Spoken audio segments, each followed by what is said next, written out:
fill them with the stuffing, the good meat and something local. Cassava? And the fish. Antipal. Yes. We call it fresh lobster and a cassava antipal crust.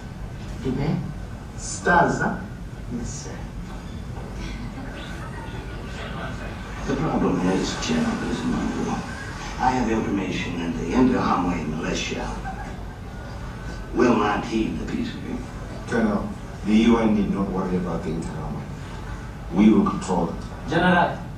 What? The Scotch is exceptional.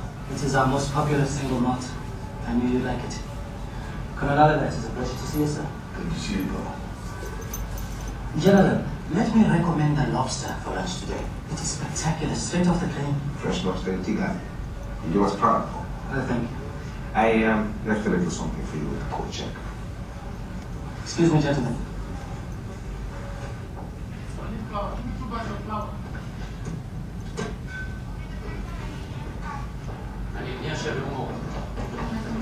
Ladies.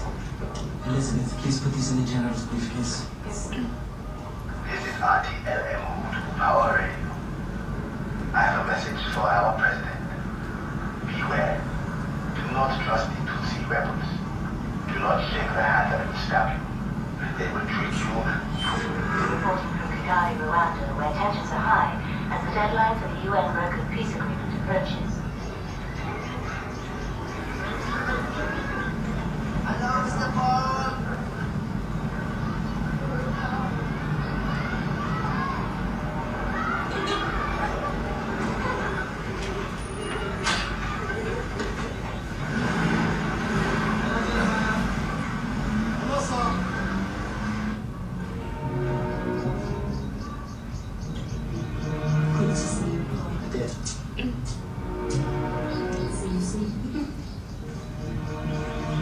And the girls ahead.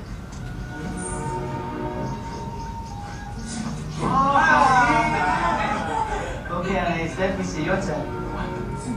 Yes! Who is the winner? It doesn't matter. I have chocolates. Who wants chocolates? What's this? Oh my goodness. Right here, chocolates. Who wants? Please, not before dinner. But before dinner, Mama says. Okay. Let's go in.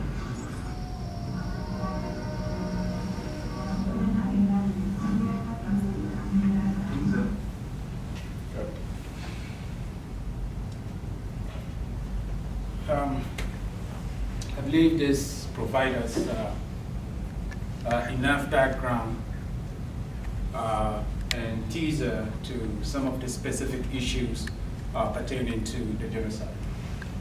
As you can see, in this complex of the hotel, it wasn't just people of Rwanda who lived there.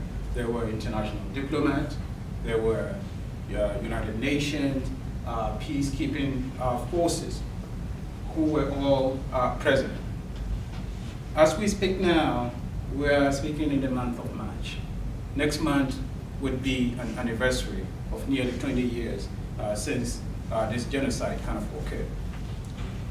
Around April 1994 was when this problem that has been brewing for a long period of time began to get out of hand.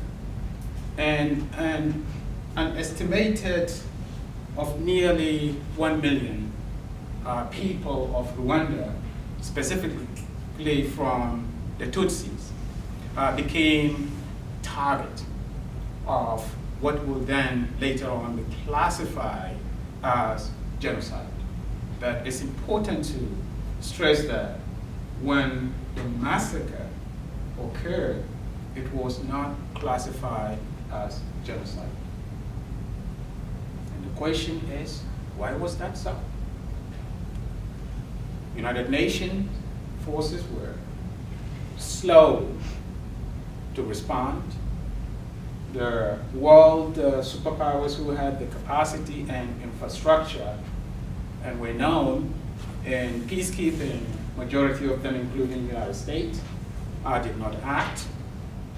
in spite of the fact that Romier Deleur, who was the Canadian general and afterwards wrote a book, Shaking Hands with the Devil, claimed they sent cable upon cable and pressure to the United States, to Kofi Annan, who was an African diplomat from Ghana as the head of the United Nations organization.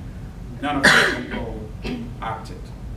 And within a span of 3 months, the casualty continued to mount. So the question that I'm asking, why was that silence? Why didn't they act? And before I kind of invite you to respond to this question, I'd like to show a couple of images about Africa's image or representation of Africa in the media, and then we combine these questions. The first image is this. What do you guys see here? It's reflect.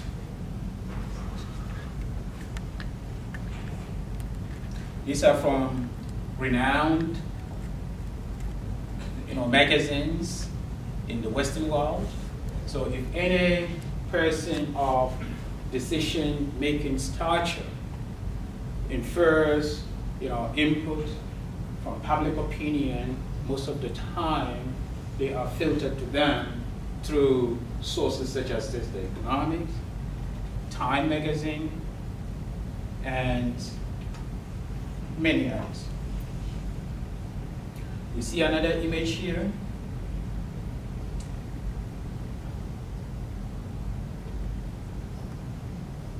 And this is the last one that I want to show. So, what do you think these images kind of evoke about Africa, and what implication would they have on this question of silence over the Rwandan genocide?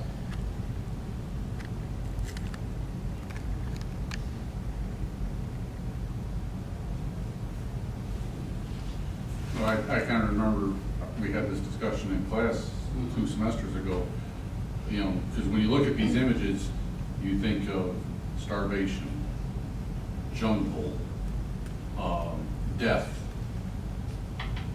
nothing positive. That if I go to this country, I'm going to be either eaten by lions or killed by rebels or have no opportunity of food. So it gives this completely, as exactly what it's like, the hopeless continent feeling. Yep. That why invest time there when they can't even take care of what they're doing? Good. That's the image that seems to come across, and I remember that discussion. Wonderful. What else do you guys see? In your class this semester, we talked about how Africa is not just one place, that it's different, and all these pictures have kind of like the, especially the ones in the prior slide, show Africa as the hopeless continent. It's one single thing, and it seems very overwhelming. Just the boy with the 4 skulls above his head, or the girl with the amputated arm, or the droves of people, and it just bombards the person. And I where do you start? And it seems very just the idea of thinking about these issues is just taxing on the policymaker. Okay, definitely very tasking. And in addition to this, well, the other image that these evoke is that Africa is a place of constant warfare. These people are always fighting, and you see images that also conveys idea of primitiveness. So if that is the case, the Rwandan genocide, the cables that were coming, were seen and read through that, in that this was just one of the series and many of an ending tribal warfare that plagued, the African continent. And if that is the case, what should we do about it? Just, move on. We can deal with, Africa's problem, we can solve it, but there's just one of those many problems. And until we are able to overcome the media representation of Africa, highlighting all of these issues, the 4Ds and 1C, corruption, despair, disease, death, disaster, place of disaster, we will not be able to come close. So these were the factors that were kind of influencing the silence over the response to the aftermath of the crisis. You guys should remember, the Rwandan problem was not declared genocide right after that. It took time to fight, brought it to international attention before it was classified as such. So if that is the case, then how do we understand, the Rwandan genocide? I propose that in order to understand it, we need to consider the much bigger picture. One of these bigger pictures kind of deals with the colonial context that some of you had evoked earlier on. We need to understand it, we need to go back to the period before colonialism. And by saying that, we need to understand it in the context of colonialism. When we talk of colonialism, we're talking about the time period in which Africa became subjugated by colonial European domination and other nations such as the United States. Before the colonial period, if you look at the history of Africa, as explained partly in this map, you see that there is this vast vacancy. Not that people didn't live there, but you have states that are structured along the line of sometimes larger ethnic groups. And if you take this map, for instance, almost half of it revolves around that. So you have larger states, the Wolof Kingdom, the Songhai Kingdom, the Ashanti, the Yoruba, Rwanda, Uganda. All these revolve around pre-colonial African state, and they revolve around this ethnic, larger, polities. Fast forward to the colonial time period, without bothering you with too much specifics about the coming of colonialism. We know that, but that's also very important because shortly before 1885, Africa has entered in a period that has been defined by historians as the new period of, the new imperialism. This new imperialism was driven by staunch desire from Europeans to acquire primary kind of materials ranging from various cash crop materials that may be possible for them to invest in industrialization.